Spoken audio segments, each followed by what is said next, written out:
Guys, ഞാനിവിടെ കടുമാങ്ങ ഇടാൻ പോവുകയാണ്.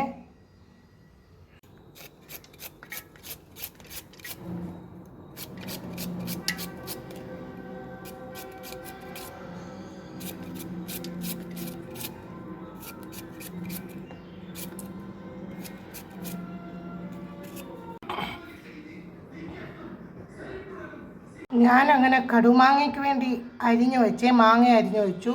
ഇനി അതിനകത്ത് ഞാൻ ഇച്ചിരി ഒരു സ്പൂൺ ഉപ്പ് ചേർക്കുവാണേ.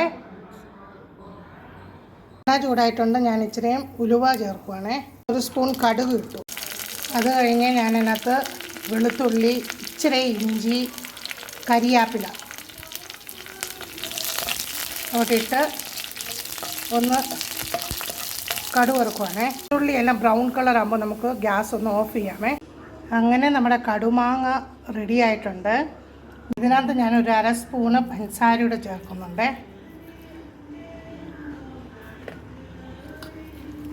ഇച്ചിരി മഞ്ഞൾപ്പൊടി ആഡ് ചെയ്തിട്ടുണ്ട്. വിനീഗർ ആഡ് ചെയ്തു. ഇനി ഇത് നമുക്കൊരു നല്ല ഉണങ്ങിയ ബോട്ടിലിനകത്തോട്ട് മാറ്റാമേ. ഈ കടുമാങ്ങയ്ക്കകത്ത് ഞാൻ ആവശ്യത്തിനുള്ള കാശ്മീർ ചില്ലി പൗഡർ ആഡ് ചെയ്തിട്ടുണ്ട്. പിന്നെ അതിനകത്ത് മഞ്ഞൾപ്പൊടി, കായപ്പൊടി ചേർത്തിട്ടുണ്ട്. അങ്ങനെ നമ്മുടെ കടുമാങ്ങ റെഡി. ഇനി ഞാൻ ഇതൊന്ന് അടച്ചു വെക്കുവാണേ.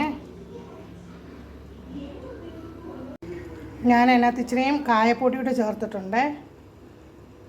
അങ്ങനെ നമ്മുടെ കടുമാങ്ങ റെഡി ആയിട്ടുണ്ട്.